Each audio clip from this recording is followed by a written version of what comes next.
حضرت حرم بن حیان رحمت اللہ تعالی علیہ فرماتے ہیں میں حضرت اویس کرنی کو ڈھونڈنے چل پڑا. ڈھونڈنے بھی اسے نکلا جسے کسی نے نہیں ڈھونڈا اور جو کبھی کسی کو نہیں ملے. حضرت اویس کرنی، یہ فکرہ کسی درویش نے نا حضرت اویس کرنی کے لیے کہا ہے. یہ فکرہ پورا فیٹونی پہ آتا ہے. اسی کسی دے کچھ نہیں جے لگتے تے نہ کوئی ساڈا دردی، کوئی یارانہ نہیں، کوئی دوستانہ نہیں. حضرت اویس کرنی کا مزار بھی کنفرم نہیں کہ کدھر ہے. بس اسی کسی دے کچھ نہیں لگتے. کیا ضرورت ہے؟ بس ٹھیک ہے، اپنا جو ہے انداز سارے زمانے سے علیحدہ کر کے رکھا انہوں نے، علیحدہ، الگ تھلگ. تو حضرت خواجہ اویس کرنی کو ڈھونڈتے ڈھونڈتے کہتے ہیں میں گیا، کرن گیا. حضرت حرم بھی نہیں، یہ داتا صاحب نے اس کو لکھا ہے. فرماتے ہیں میں گیا تو مجھے لوگوں نے کہا وہ تو حج کرنے چلے گئے. کہتے ہیں جب میں مکے گیا تو میں نے لوگوں سے پوچھا اویس کرنی آئے تھے؟ کہنے لگے ہم تو نہیں جانتے. یہ تو میرے جیسے لوگ ہوتے ہیں نا جن کی تصویریں زیادہ نکلتی ہیں تو جن کی ویڈیو زیادہ ہوتی ہے تو لوگ زیادہ جاننے لگتے ہیں، ورنہ رب کریم کے بندے تو چھپے ہوئے چکر میں پڑے ہی نہیں. کون اویس کرنی؟ تو انہوں نے کہا کہ حضرت اویس کرنی، چہرے پر برس کے داغ ہیں، کمزور سا وجود ہے، داڑھی زیادہ گھنی نہیں. جب حالات بتائے تو کہنے لگے اس طرح کا ایک شخص آیا تھا، اس نے طواف کیا تھا. پہلے بھی دنیا کرتی ہے پر جب اس نے کیا ہے نا تو اس کے طواف نے وہ خود بھی رویا ہے اور بھی بڑے روئے ہیں. وہ جب حجر اسود پہ آیا ہے تو رنگ بدلتا دیکھا ہے. کہا وہ کدھر گئے؟ کہنے لگے پورا نہیں پتا، اتنا ضرور خبر ہے کہ ان کے انداز بتاتے تھے کہ اب مدینے جائیں گے. تو جناب حرم بن حیان کہتے ہیں پھر میں مدینے گیا، میں نے خواجہ اویس کو ڈھونڈا. میں نے کہا یار میں نے حضرت خواجہ اویس کرنی کو ملنا ہے، کسی نے بتایا ہے کہ وہ مدینہ شریف آئے. تو لوگ کہنے لگے ہم نہیں جانتے وہ کون ہے. لیکن نا دنیا جان گئی، دنیا میں بڑا کچھ ہو گیا. بائی نیم لوگ جاننے لگے، ہوٹلوں پہ پہچاننے لگے، سڑکوں پہ پہچاننے لگے. لیکن بات تو یہ ہے کہ جن کو پہچاننا چاہیے اگر وہ پہچان لیں پھر تو بڑی بات ہے، پھر تو بڑی بات ہے. لیکن اگر وہاں ہی پہچان نہ ہو سکے تو پھر تو معاملہ بڑا الگ سا ہے نا. عزیز بھائی، حضرت خواجہ اویس کرنی کے بارے میں پوچھا تو مدینہ شریف کے زائرین اور وہاں کے مقامی لوگ بھی کہنے لگے کوئی نہیں پتا، ہم نہیں جانتے، ملے ہی نہیں. تو کہا باریک سا وجود ہے، پرانا سا لباس ہے، برس کے داغ ہے، چہرے پہ داڑھی زیادہ گھنی نہیں، کسی کو پاس نہیں بٹھاتے. اور پھر ایک جملہ اور کہا سنا ہے روتے ہیں تو بڑے درد سے روتے ہیں، سنا ہے بھیگی رہتی ہیں پلکیں، سنا ہے ان کی پلکیں بھیگی رہتی ہیں. میں 2-4 دن پہلے کسی سے سن رہا تھا شعر، اس نے کہا تھا ایک واری میری آنکھیاں تو انہوں نے اتھرو پونجے سن ہن چسکا پہ گیا رونے دا ہر ویلے یا ہوزاری ہے. تو کہتے ہیں کہ وہ اس طرح کی اس کی کیفیت ہے. کہتے ہیں میں نے کہا یار وہی تو اویس کرنی تھے، کدھر گئے؟ کہنے لگے کوئی خبر نہیں. جب وہ آئے ہیں تو ان کے آنے کا انداز ہی نرالا تھا، سسکیاں اور آہیں نکل گئیں اس شخص کی جب وہ مدینے آیا.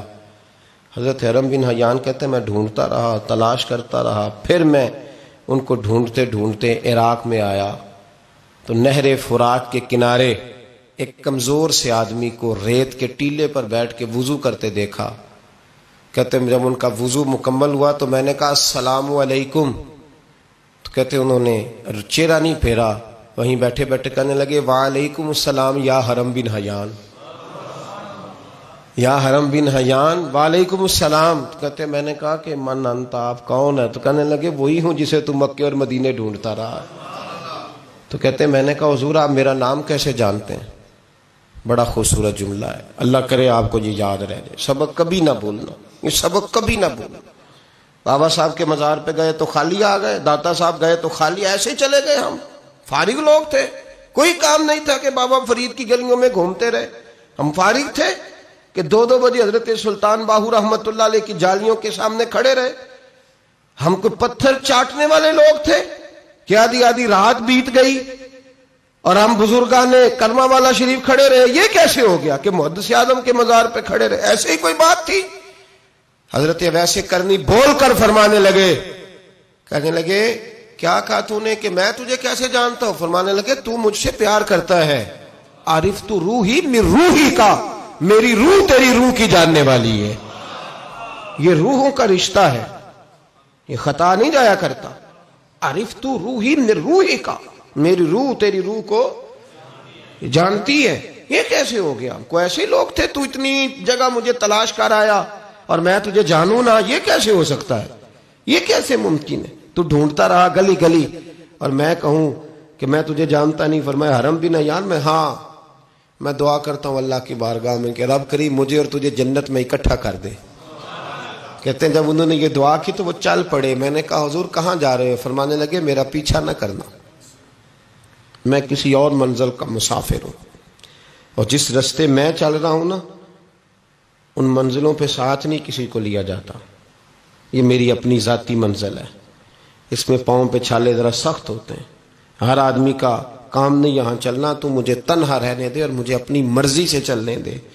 کہتے میں نے منت کی تو کہنے لگے بس تو نے جد و جہد بڑی کی تھی تو تیرے ساتھ ملاقات کر لی، تجھے پہچان لیا، تیرے ساتھ بات کر لی، ورنہ میں کہہ چکا ہوں اسی کسے دے کچھ نہیں لگ دے. اسی لیے میں نے حضرت غالباً امام شورانی رحمۃ اللہ علیہ کے حوالے سے پڑھا ہے کہ قیامت کے دن جب حضرت ویسے کرنی جنت میں جائیں گے تو ممکن ہے اس وقت بھی لوگوں کو دیدار نہ کرایا جائے، بلکہ امام شورانی کہتے ہیں اللہ 70,000 فرشتے ان کی شکل کے پیدا فرمائے گا اور ان کے جھرمٹ کے اندر چھپا کے انہیں جنت میں داخل کرے گا.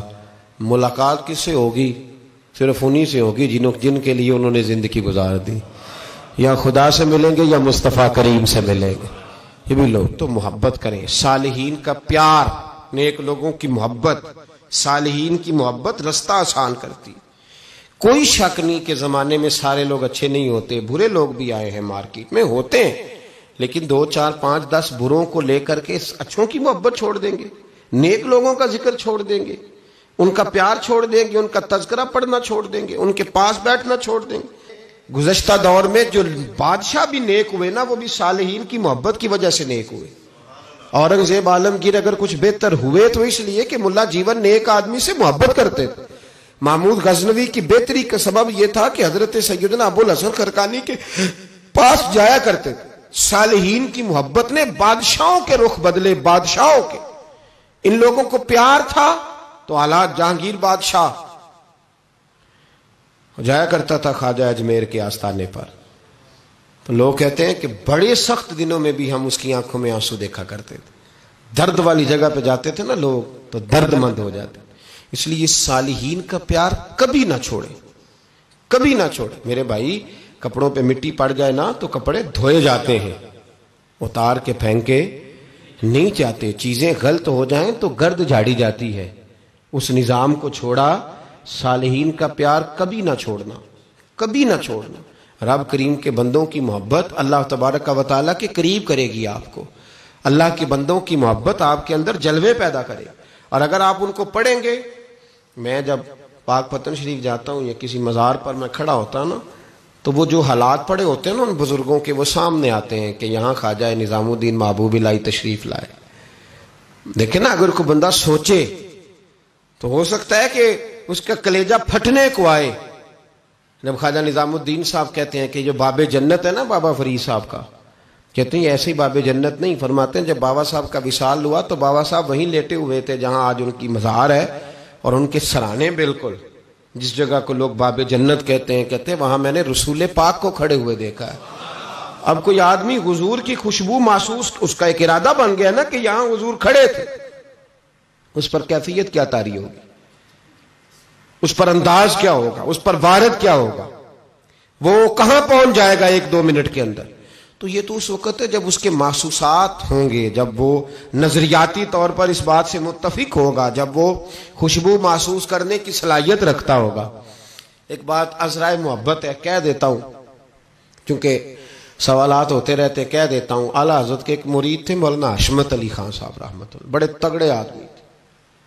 جن لوگوں کی پوزیشن بڑی سخت فاضل لوگ ہوتے ہیں نا، اور حاضر جواب 1 منٹ سے پہلے پاک پتن شریف گئے تو باب جنت سے گزر کے آئے. باب جنت سے کسی ہمارے عالم نے نہیں لکھا کہ جب وہاں سے گزر گیا اب توبہ نہ کرے اور کوئی اچھا عمل نہ کرے تو جنت میں جائے گا. بس یہ کہا کہ ایک دروازہ ہے جہاں خواجہ نظام نے حضور علیہ السلام کو کھڑے دیکھا، گزر جائے کوئی تو الحمدللہ اس کے لیے ایک برکت ہے. لیکن کسی شخص نے یہ نہیں کہا کہ اب وہاں سے نکل کے آ جائے اور معاذ اللہ جھوٹ بولے، جو مرضی کرے اور کہ میں جنتی ہو گیا. یہ معنی کسی بندے نے بھی بیان نہیں کیا. ہاں وہاں سے گزر کے آئے، سچی توبہ کرے، بعد میں اپنے اعمال پہ محنت کرے، اللہ اسے برکت عطا کرے گا. فرماتے میں پاک پتن شریف سے ہو کے آیا، رش بڑا تھا، اس کے ایام تھے، تو باب جنت سے گزر کے آیا تو میں بس کی چھت پہ بیٹھ گیا. کچھ اور لوگ بھی تھے، تو ان میں سے کچھ ایسے صاحبان بھی تھے جن کو بیماری ہوتی ہے چھیڑ کے رکھنے کی، کوئی نہ کوئی بات کیے رہتے ہیں، یہ ہو گیا تو وہ ہو گیا. کہتے ہیں انہوں نے بات چھیڑ دی، مولانا کہاں سے آ رہے ہو؟ تو میں نے کہا پاک پتن شریف. تو کہنے لگے کہ آپ وہ بہشتی دروازہ جس کو کہتے ہیں باب جنت، وہاں سے بھی گزرے ہیں؟ کہنے لگے الحمدللہ، لائن تو بڑی لمبی تھی پر موقع مل ہی گیا ہے، گزر گیا ہوں وہاں سے. تو کہتے ہیں مجھے سونگنے لگ گئے. کہنے لگے پھر تو آپ جنتی ہو گئے ہوں گے، پر آپ کے پاس سے جنت کی خوشبو نہیں آ رہی. تنزیہ انہوں نے کہا، تنزیہ. تو کہتے ہیں انہوں نے طنز کیا تو مجھے بھی حق حاصل تھا، جواب در جواب کی تو اجازت ہونی چاہیے نا. میں نے کہا مولانا آپ کیوں سونگ رہے ہیں؟ کہنے لگے میں نے حدیث پاک میں پڑھا ہے کہ جنتی 500 سال بھی دور ہوگا تو اس کے پاس سے خوشبو آئے گی، یعنی 500 سال لگیں گے ابھی اس تک، تو پھر بھی جنت کی خوشبو آئے گی. تو آپ سے تو کوئی نہیں آ رہی. کہتے میں نے ان سے کہا آپ نے ایک حدیث پڑھی ہے، اگلی بھی پڑھ لینی تھی. حضور نے فرمایا جہنمی کو جنت کی خوشبو کوئی نہیں آئے گی. یہ نہیں پڑھی آپ نے حدیث، یہ نہیں نظر سے گزری. تو کہتے اب وہ مولانا مجھ سے معذرت کرنے لگے، کہنے لگے یار آپ تو ناراض ہی ہو گئے. تو میں نے کہا بھی آپ نے کیوں چھیڑی بات؟ میں نے آپ سے کوئی ڈسکس کیا؟ آپ نے پوچھا کہاں سے، پھر آپ ہی نے کہہ دیا کہ وہاں سے گزرے کہ نہیں جنتی دروازے سے، اور پھر آپ نے ہی اعتراض کر دیا. تو پھر ہمیں اتنا تو حق حاصل ہے نا، ہم آپ بھی کرتے ہیں تو ہو جاتے ہیں بدنام، اور تم قتل بھی کر دو تو چرچا نہیں ہوتا. ہمیں بھی تو حق حاصل ہے نا، اتنا تو جواب در جواب ہم دے سکتے ہیں. تو بھائی اس لیے صالحین کی محبت کبھی نہ چھوڑیں، اللہ کے بندوں کا پیار کبھی نہ چھوڑیں. کسی بزرگ کا ذکر ہو، کسی صحابی کی بات ہو، اہل بیت حتیٰ کہ انبیاء کرام علیہ السلام، اللہ کے انبیاء کی محبت، ان کی تعظیم، ان کا اکرام اپنے دل میں بٹھائیں، اس کو جگہ دیں. یہ تکمیل ایمان کے لیے بڑا ضروری ہے. فقط استکمل الایمان کے لفظ آئے حدیث میں. اگر تکمیل ایمان چاہیے تو اللہ کی رضا کے لیے لوگوں سے محبت کرنی چاہیے. اللہ عمل کی توفیق عطا فرمائے.